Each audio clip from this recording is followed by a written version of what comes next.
keep asking me, this is just like tip for next time. If you want to buy an industrial leather sewing machine, you should start with cylinder bed. I think I woke up this morning to that question too. Someone still asked me in my comments.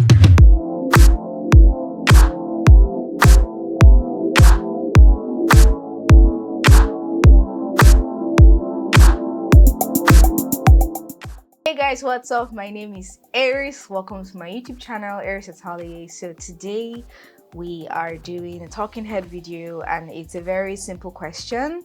I got a comment from Edel Samson, and the question was, what is or are the main things you need to start a bag making business? Well, the question was just to start bag making, but I think this is where people make the mistake and you think about just the bag making itself, and you don't sort of do the whole like proper preparation before you start the business itself. And that's like the foundation of my channel, which is for bag making. But with the last few months, I have started including tips and a little bit of hacks and some tricks that could help you maneuver the business side of things. I mean, I'm not a pro, but I'm still starting off, so I actually I have the intention of talking to people that are actually been doing this for decades, and they could actually help us with that. So if you're new to my channel, don't forget to like and subscribe, and you'll be the first person to know when I have new posts up. So I haven't posted a tutorial for August. I mean, since I moved my studio to another location, I sort of created this divide between my YouTube channel and work, and I don't want to have to interrupt them when they're doing their orders and all, so I have to sort of wait for that clear time. I mean, this is a sign that when I'm setting up my home studio, I have to now get another sewing machine. It will probably be a cylinder bed. People keep asking me, this is just like tip for next time. If you want to buy an industrial leather sewing machine, you should start with cylinder bed. I think I woke up this morning to that question too. Someone still asked me again in my comments. So I'm saying this, if you want to start and you don't have space or you don't have money, you should probably start with cylinder bed. So let's jump into the main question of today, which is, how do you start a bag making business? Okay, so this is the thing. So the first question you should even ask yourself before you start saying, okay, if you have capital or if you have like time or if you have expertise, first question, it's not really bag making, it's bag making business. So you need to pick one of two. One, do you want to outsource or do you want to make it yourself? Because there are a lot of successful brands that actually outsource to other factories. And there are also a lot of successful brands that make everything in-house, and they're doing really well. I mean, I literally just watched a video about Eris. She actually outsources most of her production to, I think, Senegal, but I think most of her sales and everything goes on in US. So there is no shame in making yourself or outsourcing or whatever. You have to actually be realistic with yourself and set goals according to your situation. I mean, if you already have a 9-to-5 job and you don't feel you have the time or expertise, you could actually start with outsourcing. If you're like me that had the time and sorry, and I just wanted to be part of this experience, I wanted to be able to make everything myself and beat my chest and say, yes, I made it myself, then you can actually start with making it yourself. You can start with simpler things and you can work your way up.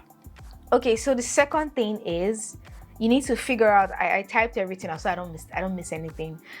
So the second thing you need to figure out is what types of bag you want to make. People think that when it's just bag making, they're all the same, but that's not true. I mean, when I was learning, I started with how to work with vegetable tan leather, and it's like a totally different thing entirely. Like, I mean, that's not even like chrome tan leather where like the colorful leathers you see. I mean, okay, you could check out this video I made on the differences on this type of leather. This should help you in deciding what kind of material you want to work with. And there's vegan leather and there's just fabrics. And these things actually, sometimes they require different machines. If you want to work with faux leather, that's like structured bags, that's the most common bags we see, then you may have to now work with a walking foot industrial. whether it's flat bed or cylinder bed or post bed, because this is where people get confused. A walking foot, I'm going to literally find like videos and pictures to tell the difference. A walking foot is just the mechanism, it's just the 2 feet walking over your material, and then the bed is this build of the machine. So whether it's cylinder or post or flat, those are differences entirely. And lastly, there's a real leather. And why I had to separate these 3 from fabric to faux leather to real leather is because when you're working with leather, then you now have to add something like skiving to your workflow. So that is something else you should also think. All this is before you even say you want to start going out to buy materials, because you need to know what to buy. And that is what a lot of people struggle with, especially those that are self-taught. I was self-taught too, so I struggled with it. I was asking everybody questions. Then you can now start looking at your financial situation. So the third thing to think about, do you have capital or do you want to start from scratch? Capital means that you can afford to get a studio, to buy machines, even hire staff, more qualified people, and starting from scratch, which is like pretty much a lot of people's situation, is you start from your bedroom or your living room or your dining room and you work your way up. Okay, so these are the few things that you need to even think about before you go out to start buying your materials. I'm sure I'll probably do this in chapters, so it's easy for people to like go back and forth and skip parts that you've already sort of figured out and move to the next thing. Okay, so, and this is my experience. You want to do these things first, whether it's just like an Instagram page or like a Shopify or Equid or seller page that you're going to just be selling from as a freelance bag maker where no laws can hold you. First, you have to register it. You don't even have to register as a company. You have to register the business name. And this is why it's tricky, because people don't really think about this. I mean, I made that mistake a few times when I was still in school. So when I was ready to start for real, I was like, okay, yeah, I need to register this, because this is the problem. You pick this really cool brand name and you have this really cool logo. And then you start printing out packaging nylons and paper bags and even to wrapping tissues. And then one day, you are on Google and you're looking for something, and then you see a name that looks like yours, and you're like, oh, I guess the name is taken. So to be safe, you have to register that business name.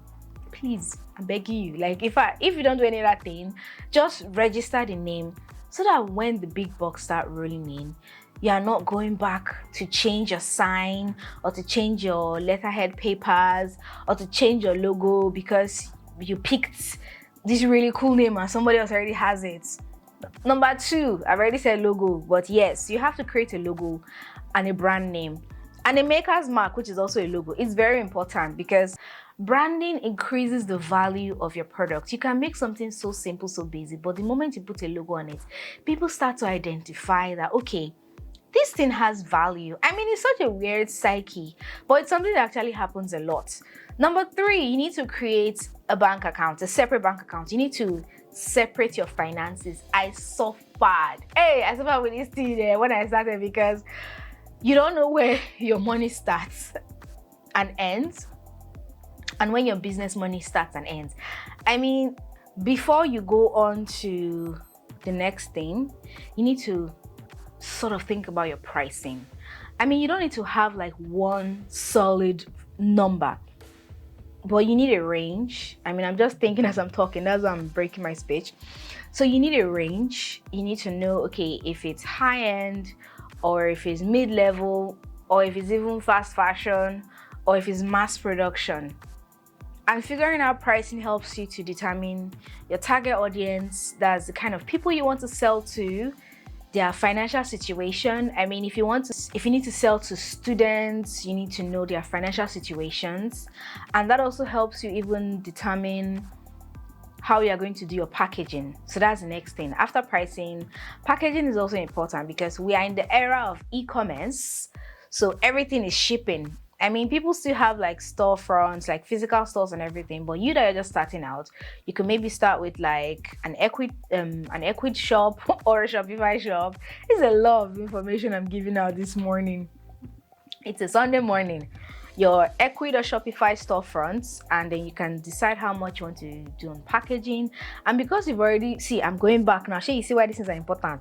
Because you've already figured out your logo, your brand, and you've registered everything. I mean, you can even go one step ahead if you're like so confident in your logo and even trademark everything. And you now come down to the lower part of the list, and you can now implement all that in your packaging. And last but not the least is advertising. So you already know your target audience. You know where these people are. You know where they are on Instagram or TikTok or the schools or wherever you are.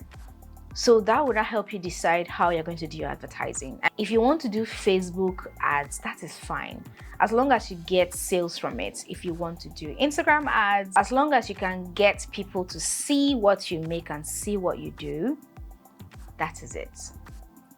So this is like a bonus for people that do not really have like a lot of financial help going on. So you have looked at your own personal savings, you've checked your account out, and you're like, yeesh, I can't buy a sewing machine with that money in my account. There are actually ways you can go around it, and this is if you are really determined to make the bags yourself. There are ways that you can go around this. And first of all, you can actually outsource your sewing project. So this is this is how do I explain this now? This is not just outsourcing to like another factory. It's the one where you want to make it yourself. So you design, you even cut, but you don't have a sewing machine. So you can now go to maybe like a friend's studio. And because I think I had a friend like that, she used to come to my place when I was still like in my former apartment. She used to come and do her sewing projects with me. So there is that one. You can actually just give your cut pieces to people. If you are in Lagos, there are actually boys that do this thing. You just go to this open area and it's just like guys just sewing. I mean, I see some females, but they're mostly guys. I don't know why. But you see just people sewing. So those people, they may not handle your whole project. You can just take your cut pieces. I know a lot of people that started off like this before they could raise enough money to buy their sewing machine. So that one is just, you're just giving them to sew. You are still in charge of your creative process. You're just outsourcing the sewing. So number two is you can use a co-sewing space. So there's a lot of these places in Lagos. I don't know about other states in Nigeria, but I'm sure in other countries, yes, it should be available. Basically what these spaces are, they are just like studios, but nobody's in charge. It's basically, imagine a gym but for fashion designers. I mean, it's also something I want to do in the future, dude. I mean, if I just see like a lot of cash now, I'll just do it like a membership thing. So let me know in the comment section if it's something you want me to do in the future, where I just start like a co-sewing hub, but just for bag makers, because most of the ones I see are for people that do clothes. You still get the industrial sewing machines, but I think I'd like to do something like that in the future, like a co-sewing area for people that are just starting off. And the upside to this is you can actually save a lot of money, because you just go to these places. If you know you already have your pieces cut and everything, you can just pay at the door. You can pay for just that day or that week or that month. I think you can even do all sorts of subscriptions. So it's just like a gym but for like creatives. Okay, the third one is you can go into an internship program. So it's sort of it's like a bonus thing I do with my own interns. I don't know if they do it everywhere else. I mean, you come in to learn how to make bags. The agreement in my own head is like, it's even a better way to pay you is on the days you are not like working or you're not on duty, you can actually just come in with your own projects and you can do your sewing in wherever they are doing your internship. So if you can actually find places that would let you do this type of thing, you can go and intern for free, and on your own free times when you can actually get an order, or you could just make these bags to show your friends and to show people. You can actually do internships, and sometimes they could actually let you work and do your stuffs. Now you have figured out the kind of bags you want to make, where you want to make them, the brand name, the logo name, how you're going to advertise, how you're going to package your target markets, all that stuff, how you're going to price it. So now you have to now go on to actually start it. So I'm just going to list the materials and the tools. I mean, okay, I have like an ebook where I actually broke down like types of leather, types of machines, even to tools. So it's basically like a combination of the different types of, I think even types of bags too. Yeah, I put it there. So I'm going to put a link to that. I actually was selling it for like I think it was like $3 and $4. So yeah, I think I'll bring that up again. I'll reopen the thing. So if you want to actually get an extensive list on the machines, the different types, and basically all the information you will need. So it's actually Leathercraft Beginner's Guide, and this is how it's actually going to look like. And this, so if you actually want to get this ebook, it's called Leathercraft Beginner's Guide Volume 1.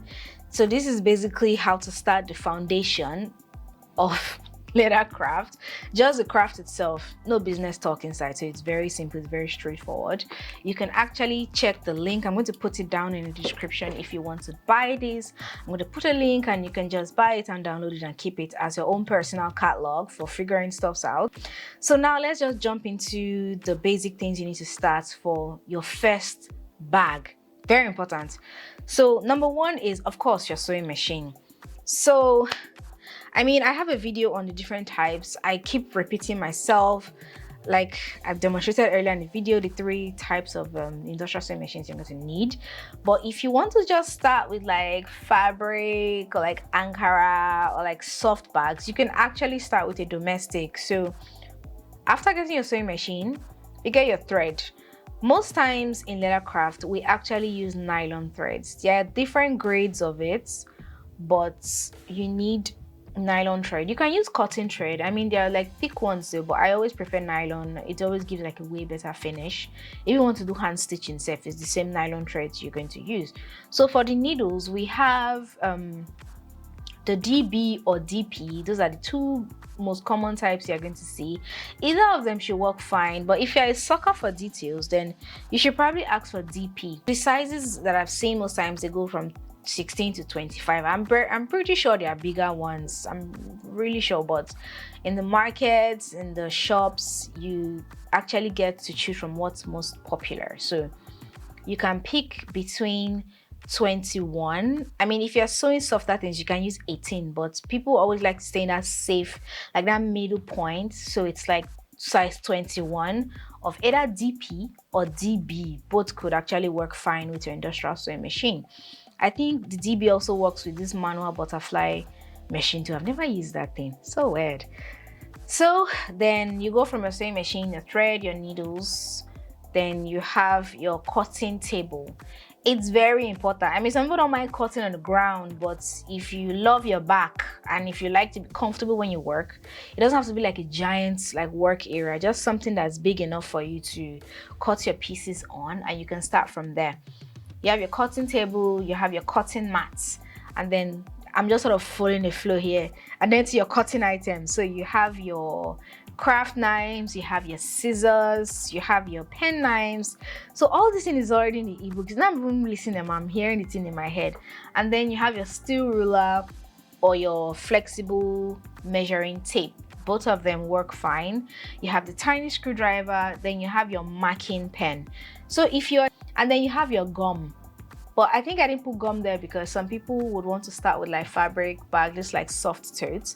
But if you actually want to start with some structured bags, the one where you get to put the hard interface in, the board, chipboard or the carry board, then yes, you will need your gum.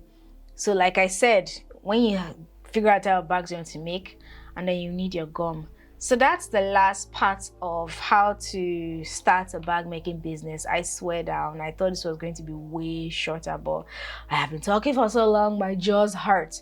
Post is just to sort of help people navigate through starting a bag making business. If there's anything you think I forgot, you can put that in the comment section and I would actually answer your comments. But if you're able to learn something, hopefully, then please like this video. And you can subscribe to my YouTube channel so you can get to see more posts like this. and so you can get to be the first person to know when I actually put important information. But till then, I guess the next post is going to be on bag making. Hopefully then the work in the studio would have cleared out and I can just sneak in for like one afternoon of probably making a bag. So what should we make next? You guys put that in the comment section. But till then, thanks for watching this video and I hope to see you in my next post.